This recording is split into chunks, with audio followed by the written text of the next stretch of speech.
Okay, this works, I guess, for majority of people who are doing sets of 3. And sometimes, for whatever reason, you lose track of which set you're on. Okay, this happened to me before. I'll come to reps in a second. So let's get terminology straight. Okay, so reps is the number of times you repeat an exercise or a movement within a given set. So sometimes it can be 8, 10, 12, maybe 16, but that's pushing a bit. So within one set, you're going to do 10 reps. And then the maximum number of sets you do is going to be 3, for example. Okay, so this works with maximum set of 3. For your first set, you do your reps. Okay, and then once you've done that set, you take out of your pocket a piece of card which you prepared earlier, something with number 1 on it, and something with number 2 on the other side. Okay, so you've done that set, or a superset. Superset means a combination of one set of motions or exercise with another set of motions or exercise, whatever. Like the jump attack book that does it. It combines sets of 2 different motions or exercises into one, and that's called a superset. Right. So you've done one set. Then you take this and you put it down, face up with the number 1. Then you know that once you've done one set, the 1 indicates that you've done one set. Back in the old days, the Arnold days, they used to have a chalkboard, and they'd line up 1, 2, 3, 4, 5 lines, and each time they complete a set, they check it off. So it would become a plus or a cross sign, depending on how they drew the first line, obviously. So if they drew the first line diagonally, they'd check it off that way. So then the first set, second set, third, and so on. So that's bodybuilding. Okay, bodybuilding, you do up to 6 sets sometimes, depending on the exercise, on the motion. So this works for 3 sets, which is for us regular people, which aren't bodybuilding. Okay, so when you get a piece of card, this is a Kingston 32 gigabyte card, right? The packaging. You can get a playing card, you can get a business card, any card. Just write 1 on one side and 2 on the other side. Okay, so you in this time you've gone through your rest as well between sets, whether that be 60 seconds, 90 seconds, or 120 seconds. All right, you sip some water. Okay, during that period, sometimes your mind can wander. Okay, and when it does, you don't know which set you're on. It's happened to everyone. Whether you've been distracted on your Instagram, which I hate, because for me, phones are banned on the gym floor. Okay, and I used to have music in my ear, but now, no, I need to hear myself. And kind of music is cheating, kind of. And I don't really want to have like a headphone or earphones, but again, to your preference. Okay, so this is for people that are serious about working out and who don't log on their phone their sets. Because if you're logging on your phone in your sets, then you're using MyFitnessPal or using Notepad or whatever app you have on your phone to log off the reps as well, log off the sets. Yeah, what I just feel is that because if you have your phone there, you're invariably going to get distracted, go onto your Instagram, go onto your Twitter, go onto YouTube, go onto your text messages. If you haven't put it on flight mode, airplane mode, you're going to check your messages, you're going to check your email, and then that just distracts from your training time. And then your training time gets extended, and you haven't trained for that long. You've just been in the gym fucking about, wasting time for that long. So consider, okay, future generation, consider, right, putting your smartphone and leaving it at home, then going to the gym, then coming back from the gym, and then just see how your body feels. If you feel like a nervous tick, then that's called addiction, right? And you need to get that looked at. There are apps that can do this, which limits your activity to your smartphone as to how many times you check it per day, when you check it, and it will monitor that, and then you'll be shocked by the result. Okay, so it's said that on average, the average person checks their phone 300 times per day. That's kind of ridiculous, right? Imagine if you just surmise that and just checked your phone less. Oh, but I need to stay connected. No, you don't. Remember the telephone, the old school telephone that was plugged into the wall? You weren't waiting by the telephone for a call, and you weren't making loads of phone calls unless that's your job as a telephone operator. But my point is, in this modern age, concentration is more of a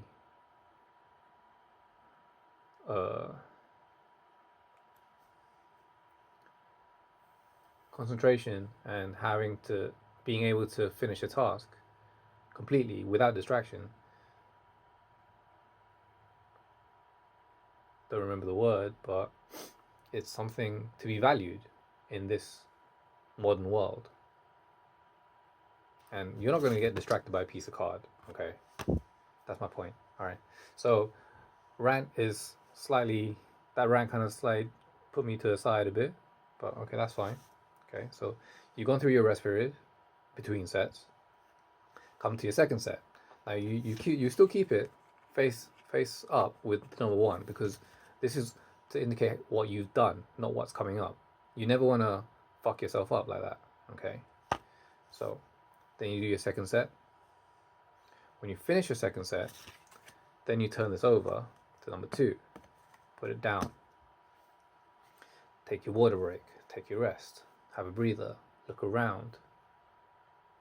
Think about the muscle mind connection, mind muscle connection. Right. Then moving into the third and final set, do your set.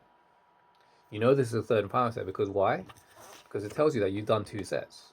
Okay. This is really basic shit.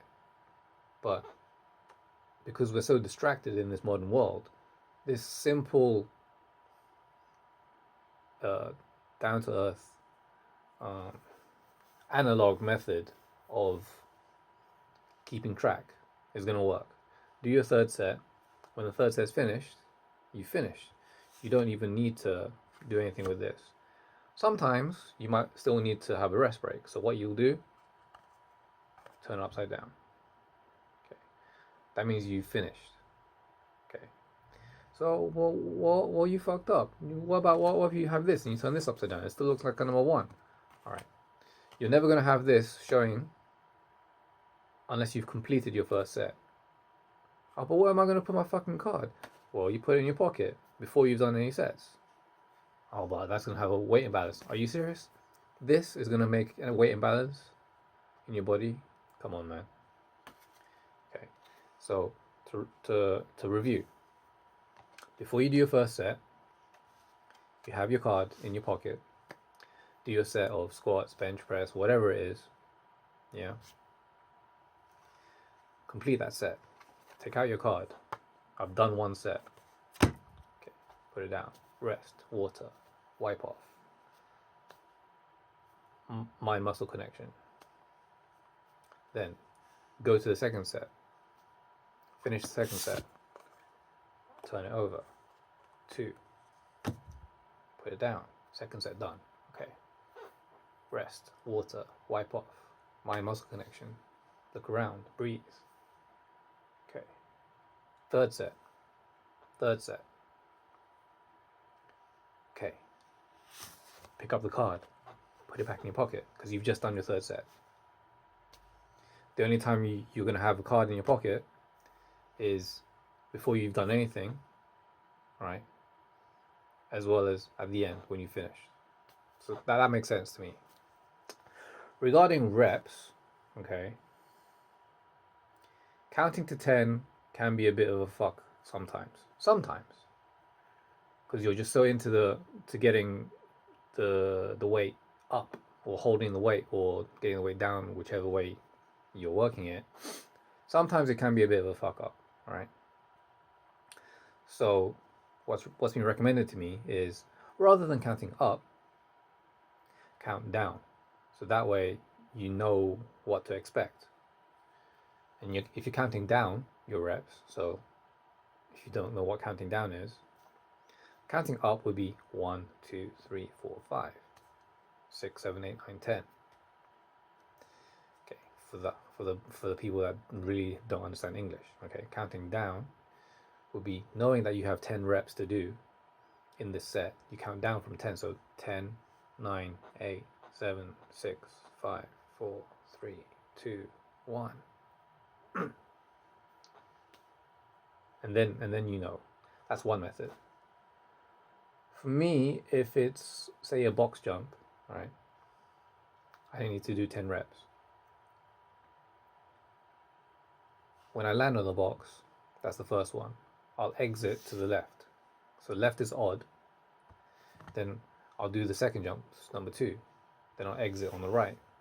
So then I'll know that left is odd and right is even. So if you can't keep track of odd, even, and the number at the same time, then maybe this method isn't very good for you. But it works for me. So I'll jump. First jump, exit left, 1. Jump again. Second jump, exit right, 2. Up until 10. So I know I'm going to finish on the 10th jump, and I'm going to exit on the right. So I need to have 5 exits on each side. So for you muscle imbalance people, this actually helps with the muscle imbalance, because you're exiting on opposite sides. You're splitting it up.